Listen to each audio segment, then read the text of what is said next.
Yes, friends, let's start rapid revision payment of tax under GST. जी हाँ दोस्तों, पहले के रिवीजन की तरह all points with examples RTP MTP and past few papers भी जो इंटरेस्ट कैलकुलेशन रिलेटेड जो हमेशा एग्जाम्स पे क्वेश्चंस आते हैं सब कवर्ड है। सो फर्स्ट पॉइंट है, जैसे आप जीएसटी में रजिस्टर्ड होएंगे ना, 3 लेजर ऑटोमेटिकली जीएसटी अंकल खोल देंगे पोर्टल पे। Electronic cash ledger, electronic credit ledger, electronic liability ledger. So ध्यान से 3 लेजर का नाम याद रखेंगे, electronic cash ledger, credit ledger, liability. एक ओवरव्यू दे देता हूँ। कैश लेजर में जो आप कैश वगैरह डिपॉजिट करेंगे, टीडीएस टीसीएस वगैरह आपके नाम का आएगा, वो कैश लेजर पे दिखेगा। और इलेक्ट्रॉनिक क्रेडिट लेजर जो आपको जीएसटी अंकल से आईटीसी लेना है, वो सारे आप यहाँ पे क्रेडिट डालेंगे, क्रेडिट लेजर में दिखेगा आपको। और लाइबिलिटी लेजर जो आपके आउटपुट टैक्स है वो दिखेगा, इंटरेस्ट वगैरह, और जो आप पे कर दोगे तो आपका लाइबिलिटी कम जाएगा।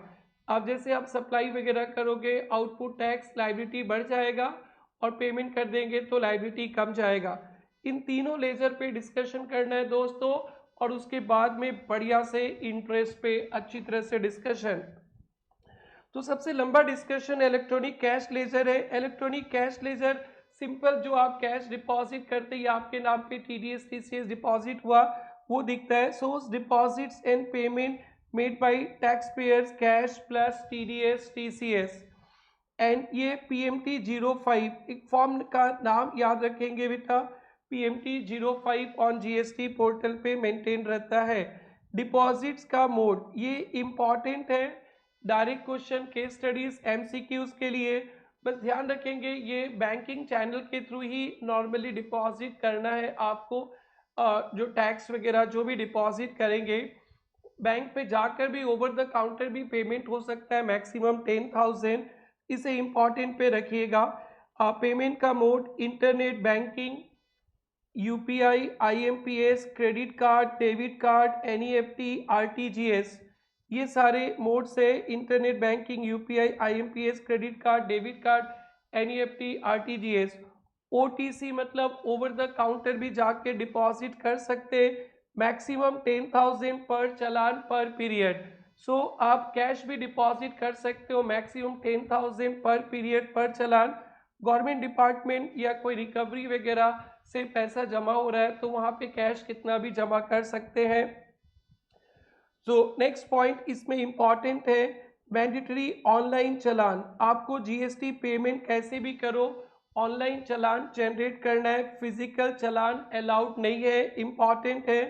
ओवर द काउंटर भी अलाउड है, 10,000 रुपीज मैक्सिमम पर चालान पर पीरियड। और single challan for all taxes, जैसे आपको पता है सीजीएसटी, एसजीएसटी, आईजीएसटी टैक्स देना होता है, इंटरेस्ट देना होता है, ये सब के लिए एक ही चालान काम करेगा। तो सारे इंपॉर्टेंट पॉइंट से ध्यान देना।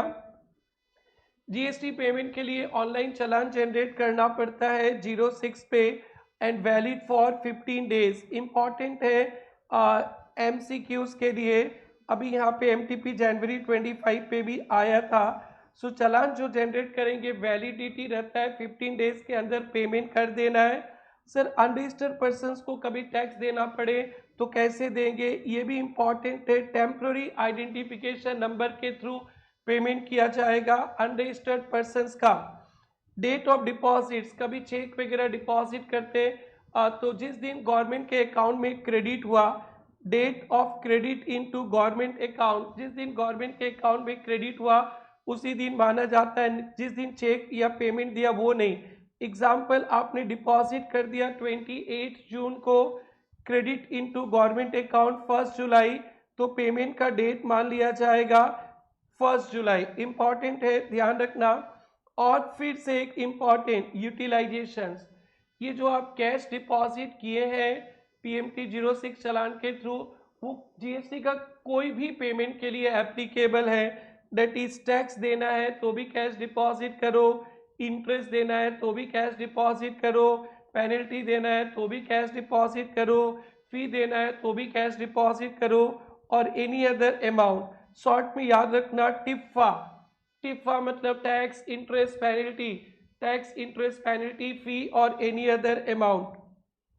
बेटा कुछ कॉमन सेंस के बातें, जब अपने चालान जनरेट करते हैं ना तो सी पिन एक जनरेट होता है, इसको बोलते हैं common portal identification number.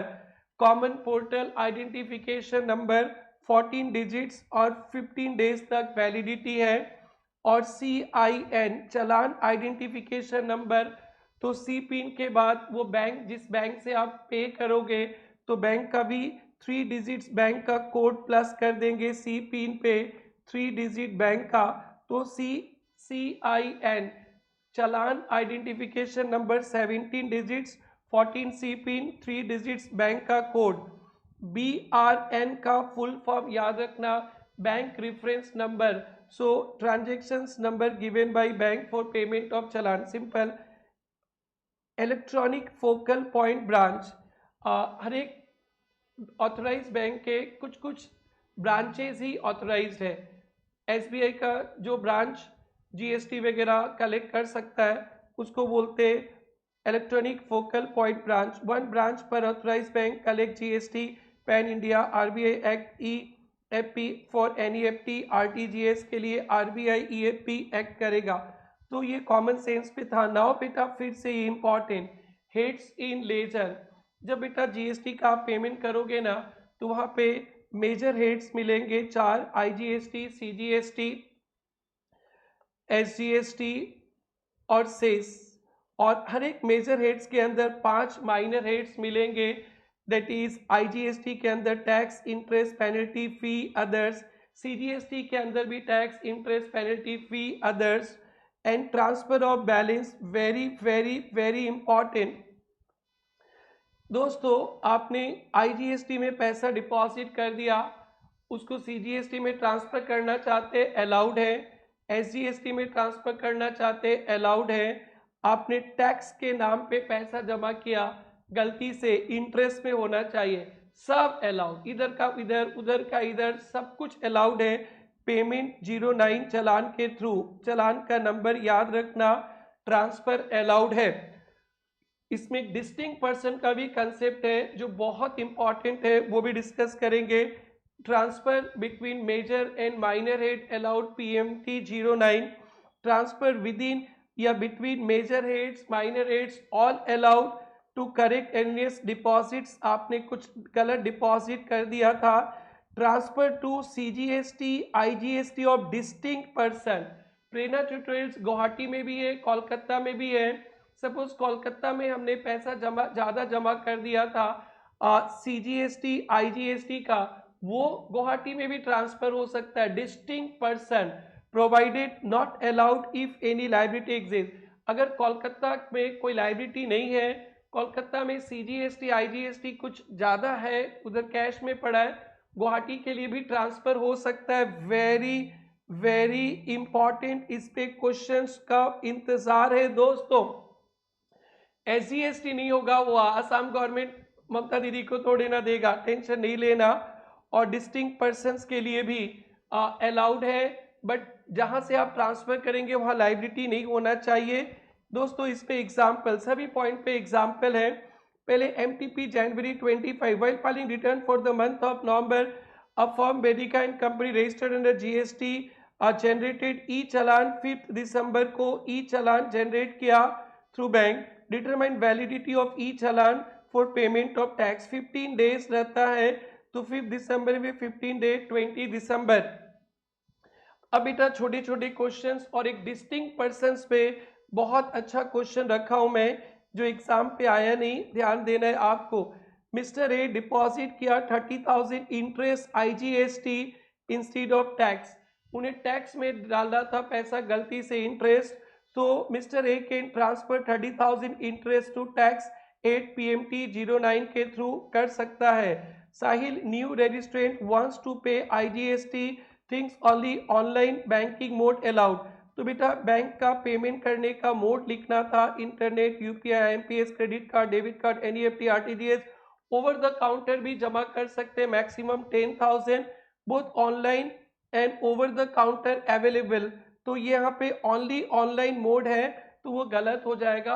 Online mode तो है ही, एंड ओवर द काउंटर भी अलाउड है 10,000 तक। बेटा ये बहुत इंपॉर्टेंट एक एग्जांपल रखा हूं आपके लिए डिस्टिंक्ट पर्सन वाला। एबीसी लिमिटेड दिल्ली में रजिस्टर्ड है, deposited 5 lakh CGST tax, needs to pay liability Maharashtra GST and IGST. Yes, आप दिल्ली से महाराष्ट्र ट्रांसफर कर सकते, प्रोवाइडेड दिल्ली में कोई अनपेड लायबिलिटी नहीं होना चाहिए। ABC limited Delhi files PMT 09 5 lakh IGST में चला जाएगा। दिल्ली का कैश लेजर कम जाएगा, महाराष्ट्र का कैश लेजर बढ़ जाएगा, और ये मान लिया जाएगा महाराष्ट्र ने डिपॉजिट किया। एक ही कंडीशन है, दिल्ली यूनिट के पास कोई लायबिलिटी नहीं रहना चाहिए, अगर है तो अलाउड नहीं। बेटा रॉन्गफुल कलेक्शंस, मैंने आपसे गलत टैक्स ले लिया आईजीएसटी की जगह सीजीएसटी ले लिया, तो प्लेस ऑफ सप्लाई चैप्टर में आप लोग को पढ़ाए थे, तो गलत भी टैक्स कलेक्ट कर लिया ना, तो गलत टैक्स मैं गवर्नमेंट को दूंगा और फिर सही टैक्स भी गवर्नमेंट को दूंगा, और गलत जो दिया था वो रिफंड मांग लेंगे। So wrong nature of supply, if IGST is paid instead of CGST, SGST as vice versa, no direct adjustment. Important है बेटा, रैपिड रिवीजन का हर एक बोला हुआ सब इंपॉर्टेंट है तो अब क्या करना है, आपको करेक्ट टैक्स पे करना है, CGST SGST, wrong paid excess दिखाएगा, रिफंड मांग लेना। रॉन्ग टैक्स है तो राइट पहले दो और रिफंड कलेक्ट कर लो, रिफंड मांग लो। ये दोस्तों था इलेक्ट्रॉनिक कैश लेजर का फुल डिस्कशन, जिसमें डिस्टिंक्ट पर्सन जरूर से देखना है आपको।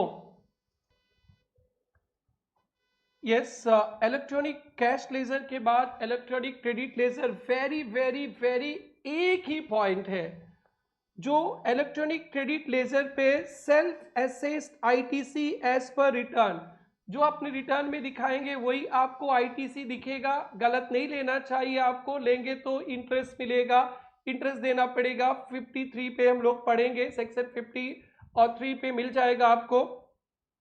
सो सेल्फ एसेस टैक्स है आईटीसी, आईटीसी आपको जितना आईटीसी लगता है आप रिटर्न में दिखाओ, आपको मिल जाएगा, रॉन्गली अवेल नहीं होना चाहिए। और नॉर्मली हम लोग पढ़े थे आईटीसी चैप्टर में 2B में जितना दिखता है उतना ही लेना चाहिए। आईटीसी का यूज कहाँ कर सकते हैं, वन लाइनर याद रखना, आईटीसी का use only output tax liability के लिए होगा। आईटीसी का use only for output tax liability, not for interest, penalty, fine, RCM. तो बेटा ये गुनगुनाते रहना, तीन वो सब। आईटीसी सेल्फ असेस्ड है, can be use only for output tax, not for any other payment. Interest, penalty, fine, RCM पे नहीं चलेगा, नहीं चलेगा। तो sir interest, penalty, fine, RCM का पेमेंट कैसे करेंगे, कैश से करो बेटा, कैश से। Self assessed tax for payment of output tax, not allowed for interest, penalty, RCM. Output tax जो आपके टैक्स पेयर के सप्लाई पे एजेंट पे, आरसीएम वाला नहीं, गवर्नमेंट कोई रेस्ट्रिक्शन लगा सकता है, उससे कोई मतलब नहीं। अब इस पे बेटा 3-4 एग्जाम्पल्स एमटीपी में 25, और उसके बाद क्रेडिट लायबिलिटी लेजर, और फिर इंटरेस्ट, और ये आपका खत्म हो जाएगा payment. Can electronic credit ledger for any tax, any tax मतलब only output tax, yes only output tax. वो सेल्फ एसेस भी हो सकता है, डिमांड से भी टैक्स, आपने टैक्स नहीं दिया तो जीएसटी अंकल ने डिमांड कर दिया तो वो भी चलेगा, बट टैक्स ही होना चाहिए, टैक्स टैक्स टैक्स टैक्स ही होना चाहिए, only tax, not for RCM, not for RCM. Can ITC credit be use for liability other than tax, no, not for all these things. Can cash ledger, yes, cash ledger can be used any liability, interest, penalty, सब कुछ। Can late fee paid using credit ledger, no, credit ledger only output tax। ये बहुत important है दोस्तों, ये सारे questions जो मैं आप लोग को क्लास में पढ़ाता हूँ सब वन लाइनर पे रख दिया हूँ। एबीसी कंपनी है defaulted filing return 39 or 3B within specified reason is delay in closure which have finalized May common portal prompted payment of late fee देना है आपको 2000 and sought your confirmation payment of late fee through electronic credit ledger. No, electronic credit ledger से late fee नहीं दे सकते, cash ledger से ही देना पड़ेगा। It can be use only credit ledger only output late fee penalty discharge cash ledger के through ही। नाउ दोस्तों इलेक्ट्रॉनिक लायबिलिटी रजिस्टर, बेटा यहाँ पे दो एंट्री होता है, एक होता है डेबिट यानी आपका लायबिलिटी बढ़ेगा। ये तब बढ़ता है दोस्तों जब आप कोई सप्लाई वगैरह करते, गवर्नमेंट आपसे पाएगा, गवर्नमेंट पाएगा, गवर्नमेंट हमसे पाएगा तो डेबिट और गवर्नमेंट को मिल जाएगा तो क्रेडिट। बहुत इंपॉर्टेंट है कि कौन सा अमाउंट डेबिट कौन सा अमाउंट क्रेडिट। बड़ा सिंपल है, गवर्नमेंट जब जब पाएगा डेबिट करेगा, गवर्नमेंट को हम जब दे देंगे क्रेडिट होगा। Electronic liability register and order of discharge record all liabilities tax आपसे गवर्नमेंट पाएगा। यहाँ पे आएगा interest penalty fee others of registered person. Debit किन किन आइटम्स को करेंगे याद कर लेना, simple, tax interest late fee other sum as per return, आपने जो रिटर्न फाइल किया उसके हिसाब से गवर्नमेंट जो पाएगा। Tax interest penalty due by officer, कोई ऑफिसर्स ने डिटरमाइन किया वो, और कोई इंटरेस्ट गवर्नमेंट जो भी पाएगा as per your return as determined by officer, और इंटरेस्ट डेबिट। और क्रेडिट मतलब रिडक्शन, जब आप पे कर दोगे तो रिडक्शन हो जाएगा। Payment via cash ledger credit ledger के थ्रू दे देंगे, कम जाएगा। टीडीएस किसी ने आपका टैक्स डिपॉजिट कर दिया, टीसीएस कलेक्ट करके डिपॉजिट कर दिया, आरसीएम का लायबिलिटी पे कर दिए, कॉम्पोजिशन स्कीम का टैक्स पे कर दिए, इंटरेस्ट वगैरह सब पे कर दिए तो कम जाएगा। बेटा ये भी लर्न इट, ये भी लर्न इट। एग्जाम में क्वेश्चंस आता है कौन कौन अमाउंट से डेबिट कौन कौन से क्रेडिट, तो बेटा क्रेडिट वाला में थोड़ा सा ध्यान देना, पेमेंट कैश क्रेडिट लेजर के through, TDS TCS RCM composition interest and order of discharge. Order of discharge, तो बेटा ऑर्डर ऑफ डिस्चार्ज में आप पीसीओ याद रखना। ऑर्डर ऑफ डिस्चार्ज का मतलब ना आपका ना 2-3 पीरियड का टैक्स ड्यू है, टैक्स भी बाकी है, गवर्नमेंट का डिमांड भी है, तो चोर चपाटी टाइप का आपका क्लाइंट है, बहुत लेट वगैरह करके रखा है, तो गवर्नमेंट का क्या सिस्टम है देखेंगे। सबसे पहले पास्ट रिटर्न ड्यूज, सबसे पुराना जो रिटर्न के हिसाब से ड्यूज है वो देना है, अर्लियर टैक्स, फिर करेंट का, फिर डिमांड। तो डिमांड तो आप पीसीओ या पीसीडी सोच सकते हो। पीसीओ मतलब पास्ट रिटर्न का, करेंट रिटर्न का, फिर अदर डिमांड। तो ये सीक्वेंस ध्यान रखना है। गवर्नमेंट ये तीनों पैसा पा रहा है, एग्जाम्पल है अभी हमारे पास, तो हम लोग पे करेंगे ना, तो पहले मान लिया जाएगा कि पास्ट अर्लियर ड्यू, फिर करेंट ड्यू, फिर डिमांड। इस पे एक मई 23 पे क्वेश्चन रखा है, आइए देखते हैं। Mister Manik provides regard information tax and other liability as per electronic liability, tax due for the month of May, interest में, penalty में, जून का भी है एंड लाइबिलिटी डिमांड का भी है। सो मानिक जी क्या करना चाहते, clear he liability of demand, पहले डिमांड का करना चाहते, डिस्कस प्रोविजन। नो बेटा, पीसीओ या पीसीडी भी बोल सकते, पहले पास्ट, तो पास्ट हो गया मे का इंटरेस्ट, मे का टैक्स इंटरेस्ट पेनल्टी 30,000 आपको देना है पहले, फिर उसके बाद जून का 35 और उसके बाद demand. So order of discharge tax 30,000 first, past return आपको पे करना है डिस्चार्ज, फिर 35,000 करेंट रिटर्न ड्यूज आपको पे करना है and demand. So mister Mani cannot pay demand 73 first, he must follow statutory, आपकी मर्जी से नहीं होगा, जीएसटी अंकल के मर्जी से होगा। सो क्या बेटा पीसीओ पीसीडी याद रखना बहुत इंपॉर्टेंट है दोस्तों। अब कुछ छोटे छोटे कंसेप्ट्स और उसके बाद इंटरेस्ट का 2 सेक्शन है, 50 subsection 1 and 3। So passing of tax incidence, बेटा जो प्रेरणा ट्यूटोरियल्स ने जीएसटी जो पे किया है ना, तो जीएसटी अंकल ये सोचते कि ये जीएसटी प्रेरणा ने नहीं किया है, स्टूडेंट ने किया है, क्योंकि मान लिया जाता है कि स्टूडेंट से पैसा लेकर प्रेरणा ने गवर्नमेंट को दिया, इसलिए जब रिफंड का चक्कर होता है ना, तो पहले गवर्नमेंट ये देखता है कि पैसा मैंने स्टूडेंट को रिफंड किया कि नहीं। मैं तो आपसे टैक्स लेके गवर्नमेंट को दे दिया, कुछ गलत था, फिर गवर्नमेंट से रिफंड मांग लिया, तो मेरे पास अगर वो पैसा आ जाएगा तो अनजस्ट एनरिचमेंट, वो आपका पैसा था, मैं आपसे लेके गवर्नमेंट को दिया और फिर गवर्नमेंट से रिफंड मेरे को तभी मिलेगा जब वो पैसा मैं आपको वापस करूं। So any person who has paid tax is deemed to have pass full incidence to recipient. मान लिया जाता है कि ये आपने पे किया। Refund of balance in cash ledger, credit ledger after discharge में बी रिफंडेड। और due date of payment of tax, बेटा टैक्स का पेमेंट का डेट तो आज के दिन में सबको पता है, नॉर्मल केस में 20 ऑफ नेक्स्ट मंथ। कॉम्पोजिशंस को क्वार्टरली देना है 18th of the month after quarter. Non residents को earlier of 13th of next month और 7 days ऑफ एक्सपायरी। इंपॉर्टेंट है, ई कॉम ऑपरेटर को 10th of next month. So compositions को पढ़े थे आप लोग 18th of month after quarter. Non residents के लिए एनआरटीपी के लिए थोड़ा सा ध्यान देना, 13th of next month earlier और 7 days after expiry. E com operator को 10th डे के अंदर। नाउ बेटा इंटरेस्ट में चलेंगे।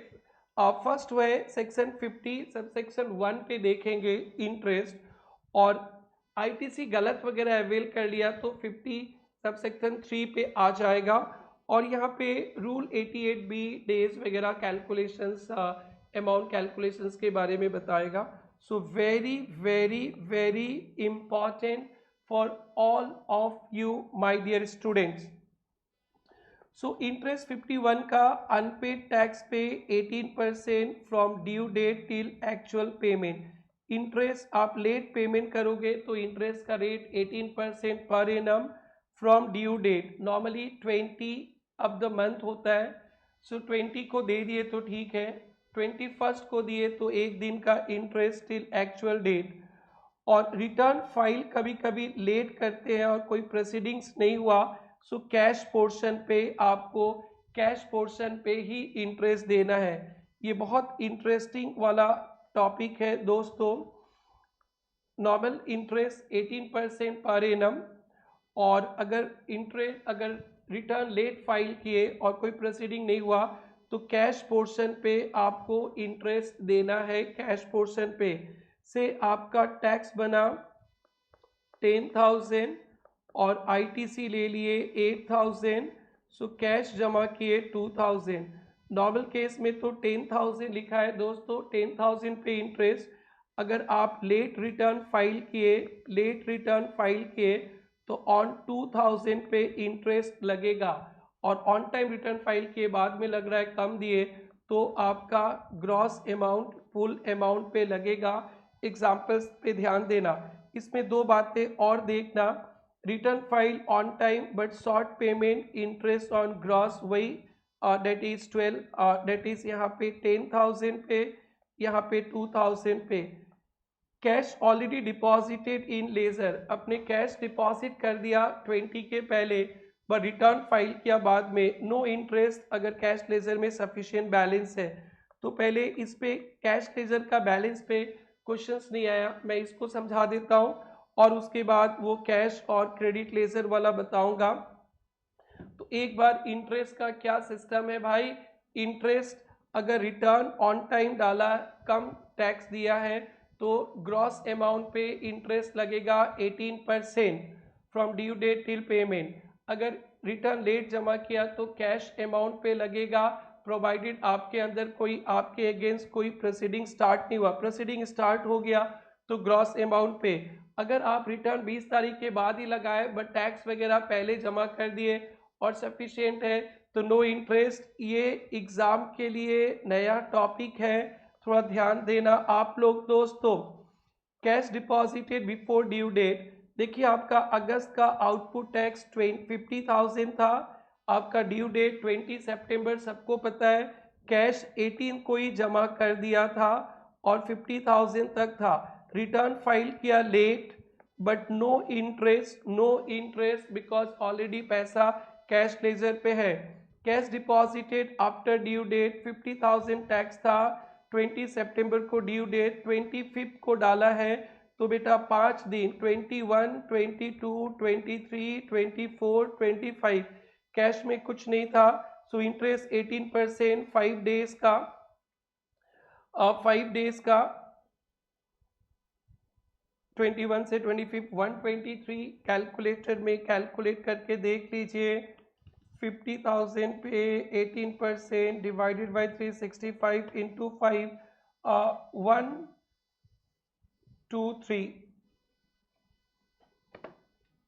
50,000 पे 18% डिवाइडेड बाई 365 इंटू 5 123 अप्रॉक्स आपको देना है। अब बेटा वो चलते हैं May 24 का क्वेश्चन डिस्कस करने के लिए। May 24 भी रखा है, May 25 भी रखा गया है बेटा। इसमें अक्सर क्वेश्चंस आते हैं, एकदम आराम से रिलैक्स होकर रिवीजन करेंगे आप लोग। चलिए, GSTR 3B for the month of January file by registered person, due date पे फाइल कर दिया February 20। It came to notice that tax due January 25 paid 16,000 पे पूरा इंटरेस्ट लगेगा।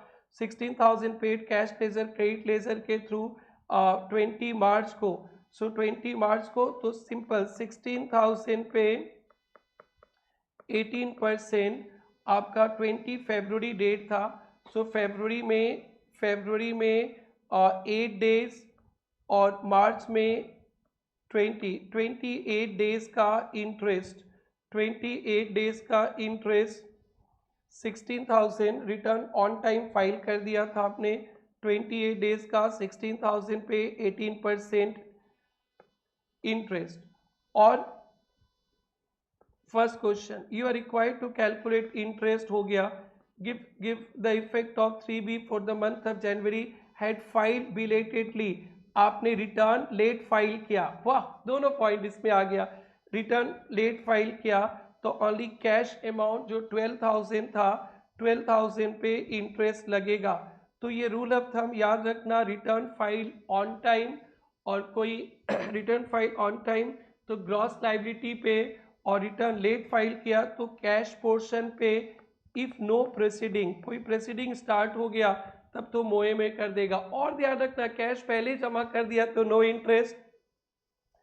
लास्ट पॉइंट बेटा, interest on wrongly availed utilized. ये very important है और ट्रिकी है दोस्तों, very tricky.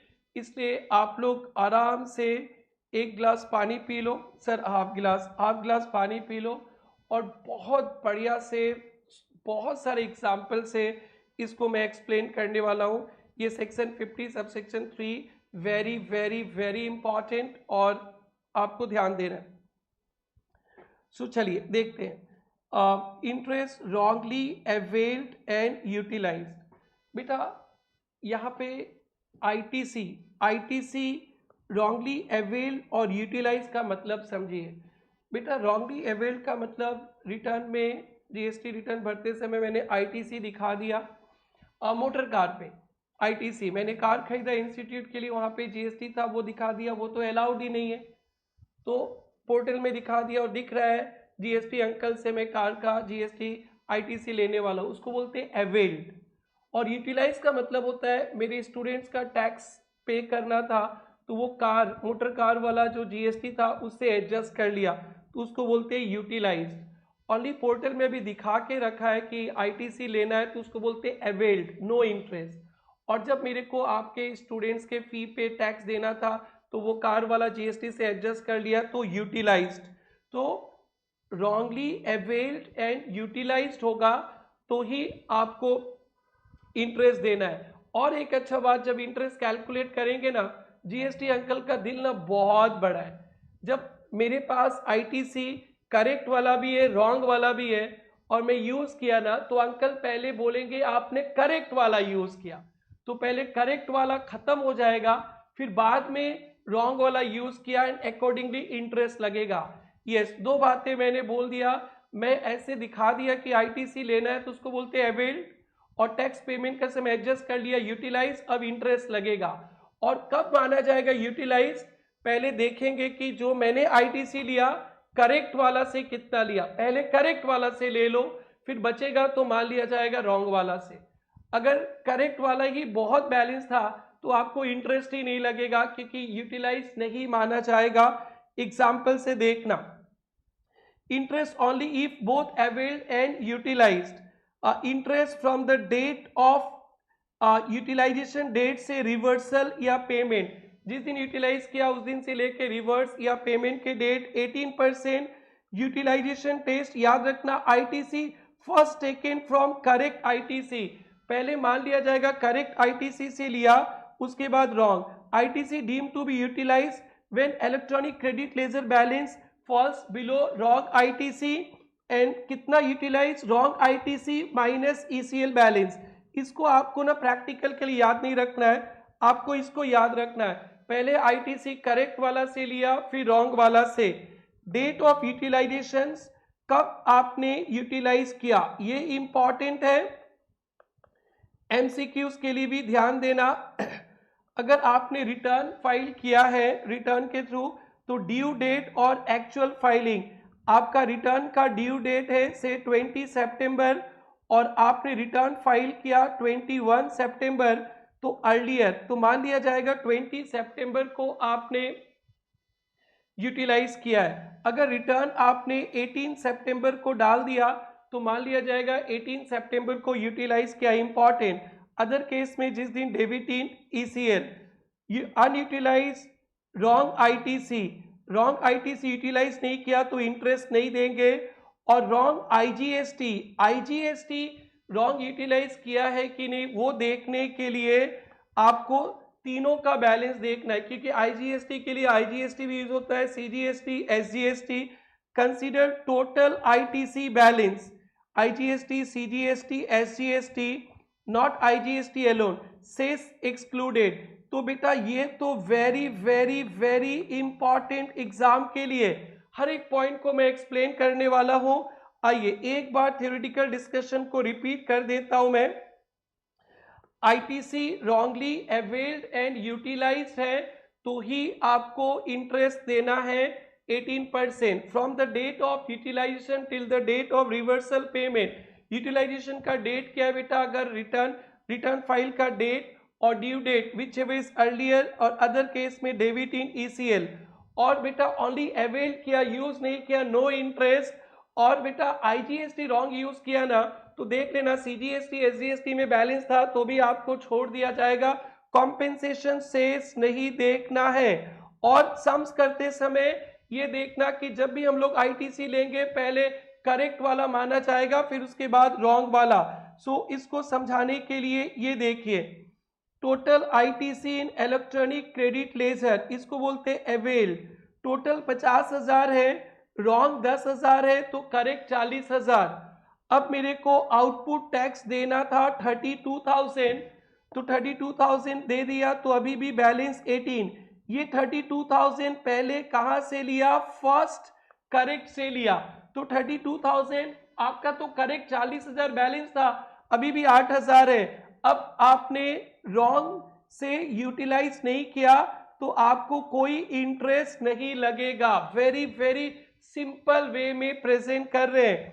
Example 2, ITC availed किया 50,000 जिसमें करेक्ट 40, रॉन्ग 10 और आपने यूटिलाइज किया टैक्स के लिए 46, तो मान लिया जाएगा फर्स्ट करेक्ट से 40,000 यूज हो गया तो बाकी का 6,000 रॉन्ग से यूज हुआ, तो आपको इस 6,000 पे इंटरेस्ट 18% पर एनम देना है। अभी 4,000 ही बचा है, तो लॉ में जो लिखा है थोड़ा सा सिंप्लीफाइड कर दिया। 4,000 बैलेंस है तो जीएसटी अंकल बोलते कि 10,000 रॉन्गली था, 4,000 बैलेंस है तो 6,000 यूटिलाइज्ड। आपको ऐसे नहीं देखना है, यूटिलाइज्ड हमेशा करेक्ट बैलेंस से, तो 40,000 करेक्ट तो 6,000 रॉन्ग से डायरेक्ट। नेक्स्ट है, जब आईजीएसटी रॉन्ग यूटिलाइज किया ना तो उसका इंटरेस्ट चार्ज करने से पहले आईजीएसटी, सीजीएसटी, एसजीएसटी सब देखेंगे, कॉम्पेंसेशन सेस नहीं देखेंगे। ये बहुत बड़ा क्लेरिफिकेशन है, ध्यान से देखना दोस्तों।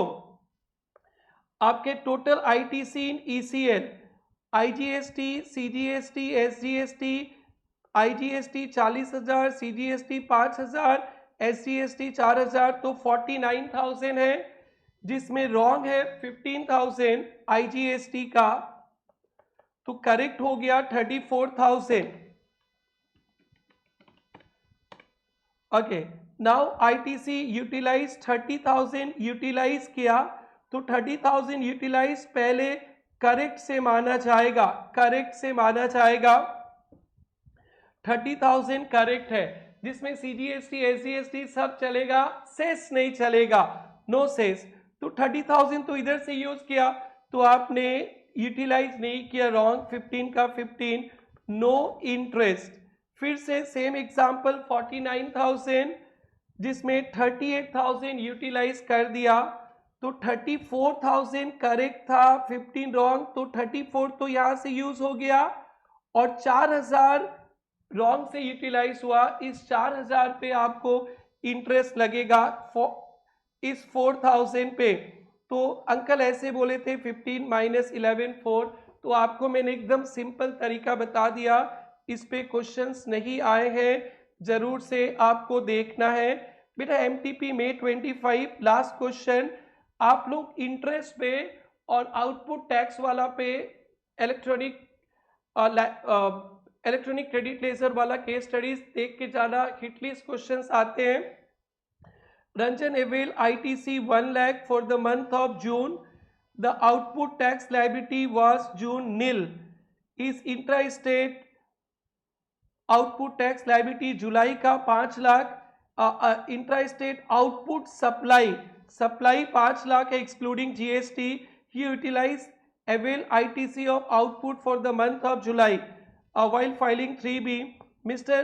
Ranjan found 22 September रॉन्गली था 1 लाख, इन द जून पे ये जो लिया था रॉन्ग था, बट यूटिलाइज किया जुलाई पे, यूटिलाइज किया जुलाई पे। E reverse unutilize amount wrongly avail ITC on 30 सितंबर को रिवर्स भी कर दिया, and paid utilize ITC by cash. The GST rate 18%। तो बेटा आपका सप्लाई था 5 लाख, 5 लाख पे 18%, 90,000 तो यूटिलाइज कर दिया और 10,000 रिवर्स कर दिया, तो इस पे नो इंटरेस्ट, इस 90,000 पे इंटरेस्ट होगा। Calculate interest payable GST, Ranjan file GST 3B जून 24 का ऑन जुलाई, जून 24 का जुलाई 19 को।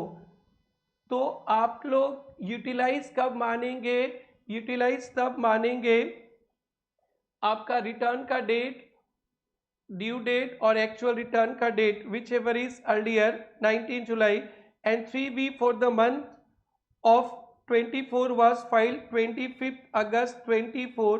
Due date of 3B is 20th day of following month, but due date of 3B extended 22 August for the month of July. तो एकदम अच्छी तरह से देखना, wrong ITC avail किया 19 जुलाई को, आउटपुट टैक्स जुलाई का था 5 लाख पे 18%, 90,000। यूटिलाइज कब होता है, जब आपने इसको 90,000 के लिए यूज किया। तो यूज का डेट देखते हैं, रिटर्न का डेट और due date, whichever is earlier.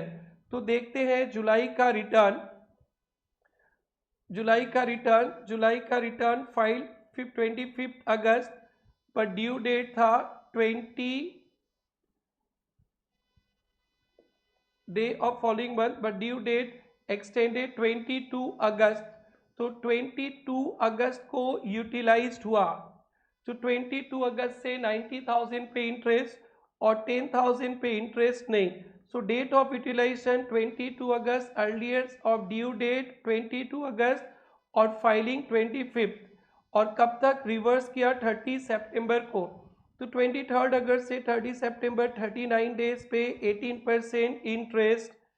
Very very very important है दोस्तों, विद इन 40 मिनट्स में एवरीथिंग इज कवर्ड, और इस पे डिस्टिंक्ट पर्सन और आईजीएसटी वाला थोड़ा सा एग्जाम पे टॉपिक आया नहीं, आप अच्छा से उसको प्रैक्टिस करना। एंड एवरीडे की तरह रिक्वेस्ट आपको जरूर से कमेंट सेक्शन पे लिखना है कि ये आपके रैपिड रिवीजन के लिए कितना यूजफुल हुआ। नेक्स्ट रैपिड रिवीजन आ रहा है इनवॉइस पे, फिर रिटर्न पे, और उसके बाद तो आपका फुल जीएसटी का सिलेबस कवर्ड। दोस्तों इसके बाद इनकम टैक्स के बड़े बड़े चैप्टर्स और अकाउंटिंग स्टैंडर्ड्स का भी रैपिड रिवीजन इन पाइपलाइन है। बस आप कमेंट लिखिए, कमेंट पे सजेशन दीजिए, और अच्छा लगता है तो वो भी लिखिए, यूजफुल है और मोटिवेट कीजिए। Thank you, take care, all the best, bye bye.